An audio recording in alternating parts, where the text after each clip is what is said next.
बच्चों, मैं आपको नगरीय भूगोल अर्थात अर्बन ज्योग्राफी पढ़ाऊंगी। अगर हम सिलेबस के अकॉर्डिंग बात करें तो आपके सिलेबस के अकॉर्डिंग जो सबसे पहला टॉपिक नगरीय भूगोल के अंतर्गत आता है वह आता है नगरीय भूगोल का अर्थ, उसकी परिभाषा और उसका विषय क्षेत्र।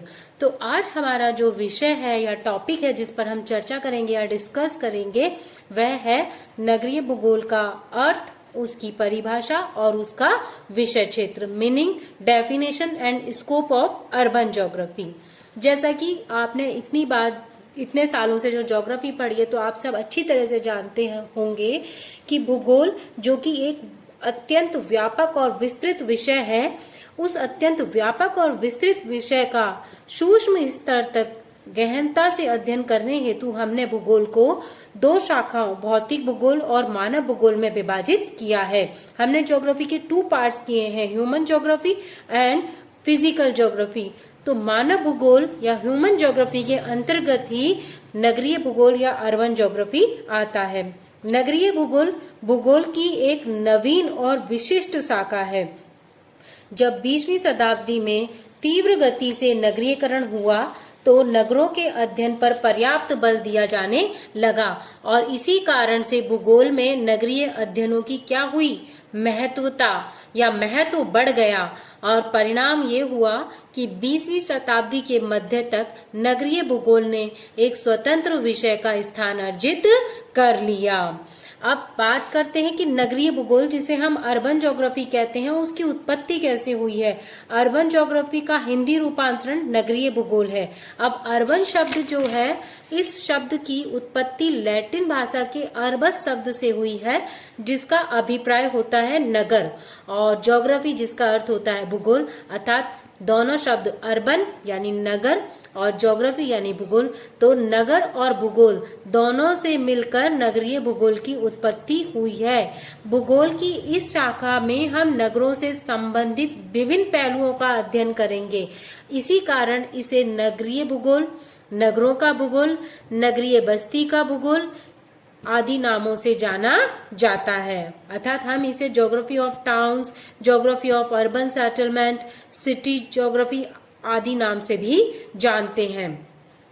अब अलग अलग विद्वानों ने नगरीय भूगोल की अलग अलग परिभाषा दी है। जैसे मर्फी ने कहा कि नगरीय भूगोल विकास के विभिन्न स्थानिक पहलुओं से संबंधित है। उसी प्रकार डेविस ने कहा कि नगरीय भूगोल भूगोल की वह शाखा है जिसके अंतर्गत हम कस्बों का और नगरों का अध्ययन करते हैं।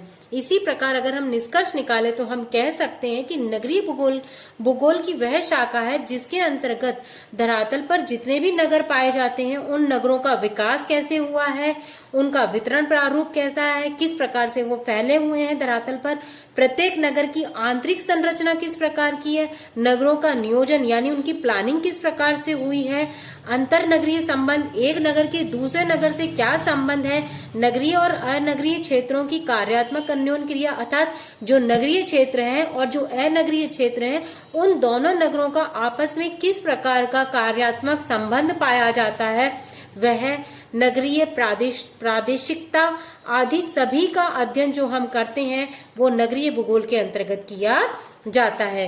तो नगरीय भूगोल के विषय क्षेत्र के बारे में अब हम बात करेंगे। ये था नगरीय भूगोल का अर्थ और उसकी परिभाषाएं जो अलग अलग विद्वानों ने दी, और फिर उसका जो सारांश था वो अभी तक हमने देख लिया कि नगरीय भूगोल के अंतर्गत हम किन किन अलग अलग विद्वानों ने नगरीय भूगोल में किन किन तत्वों के अध्ययन को सम्मिलित किया है। अब हम बात करेंगे नगरीय भूगोल का अध्ययन क्षेत्र कि नगरीय भूगोल के अंतर्गत हम किस किस का अध्ययन करते हैं, नगरीय भूगोल की विषय वस्तु, उसका सब्जेक्ट या उसका स्कोप क्या है।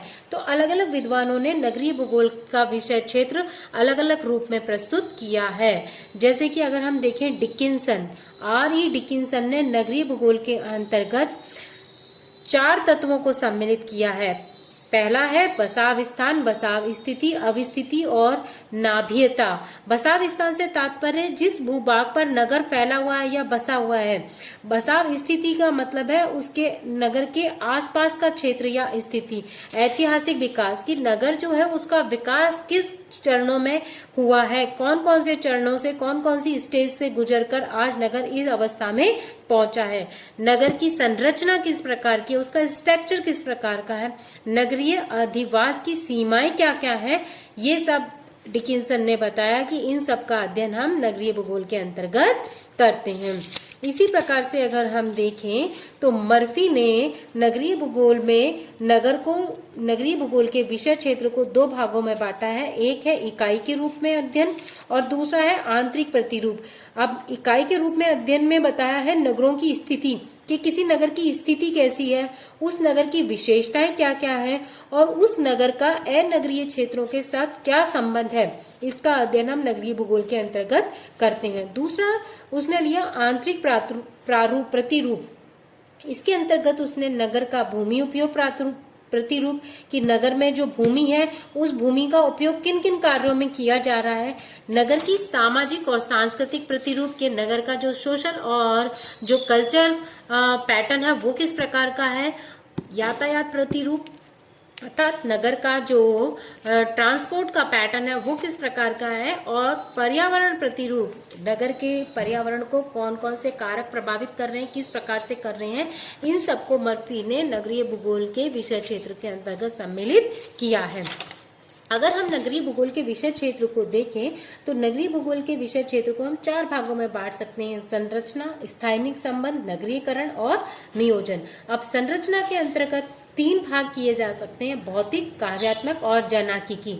अब भौतिक के अंतर्गत नगर का बसाव स्थान, नगर की स्थिति, उसका ऐतिहासिक विकास, कौन कौन से चरणों से होकर आज नगर इस अवस्था में पहुंचा है, नगर को प्रभावित करने वाले कारक कौन कौन से हैं, नगर की सीमाएं क्या क्या हैं, ये सब नगर की संरचना के भौतिक पहलू के अंतर्गत आता है। नगर की संरचना में दूसरा फैक्टर आता है कार्यात्मक, अर्थात नगर के कौन से कार्य जो है वो प्रमुख हैं, नगर का कार्यात्मक विशिष्टीकरण क्या है, नगर के पास कौन कौन सी शक्तियां हैं, किस प्रकार का नगर का भूमि उपयोग है, ये सब कार्यात्मक के अंतर्गत सम्मिलित किया जाता है। तीसरा है संरचना में जनाकिकी, मतलब जनसंख्या। अब ये एक नगर की जनसंख्या कितनी है, जनसंख्या की वृद्धि दर क्या है, जनसंख्या का वितरण क्या है, प्रवास और परिवर्तन, ये सब जनसंख्या के पैटर्न के अंतर्गत हम देखते हैं। फिर आता है स्थानिक संबंध।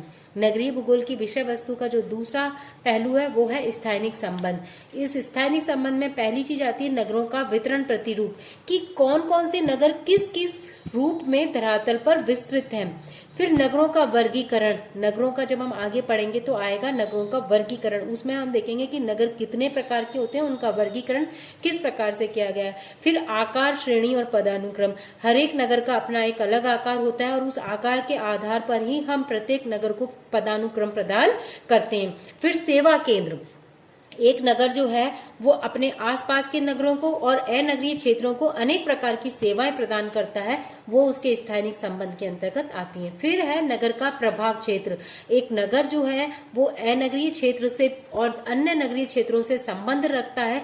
अब प्रभाव क्षेत्र के अंतर्गत हम ये देखेंगे कि एक नगर जो है वो अपने अनगरीय क्षेत्र से कितनी दूरी तक संबंध स्थापित करता है, मतलब अपने ग्रामीण क्षेत्र से वो किस तरह से संबंध स्थापित करता है, कितनी दूरी तक उसका प्रभाव क्षेत्र फैला हुआ है। फिर थर्ड आता है नगरीय भूगोल की विषय वस्तु में नगरीकरण।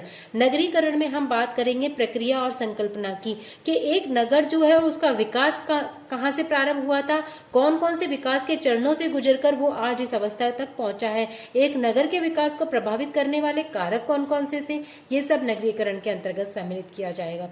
उसके बाद आता है नियोजन या प्लानिंग। अब नगर के नियोजन की जब बात करते हैं तो आएगा नगरों का विस्तार। हम सब जानते हैं कि प्रत्येक नगर अपनी उत्पत्ति के बाद ही क्या करने लगता है, अपना विस्तार करने लगता है। तो नगरों का विस्तार किस रूप में हो रहा है। फिर जन दबाव एवं अन्य सुविधाएं, अब जनसंख्या, एक नगर का विकास होते के साथ ही जनसंख्या बढ़ने लगती है, नगर में अन्य सुविधाएं उपलब्ध होने लगती हैं, तो वो सब उनका नियोजन किस प्रकार से किया जाए।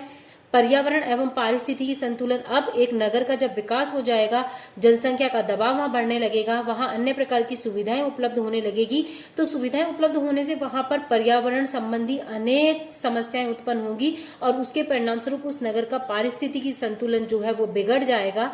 तो उसका नियोजन हमें किस प्रकार से करना, जिस नगर का हमने डेवलपमेंट किया है उस नगर का नियोजन हम किस प्रकार से करें, उस नगर का प्रादेशिक नियोजन हम किस प्रकार से करें, यानी कुल मिलाकर के कोई भी जो टाउन है उस टाउन की हम प्लानिंग किस प्रकार से करें कि हम नगर को अधिकतम सुविधाएं प्रदान कर सकें और साथ ही साथ पर्यावरण और पारिस्थितिकी संतुलन को हम वहां बनाए रखें। इन सब पहलुओं का अध्ययन हम किसके अंतर्गत करते हैं, नगरीय भूगोल की विषय वस्तु के अंतर्गत करते हैं।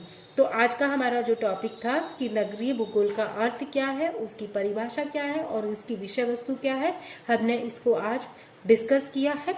बस आज की क्लास में इतना ही। Thank you.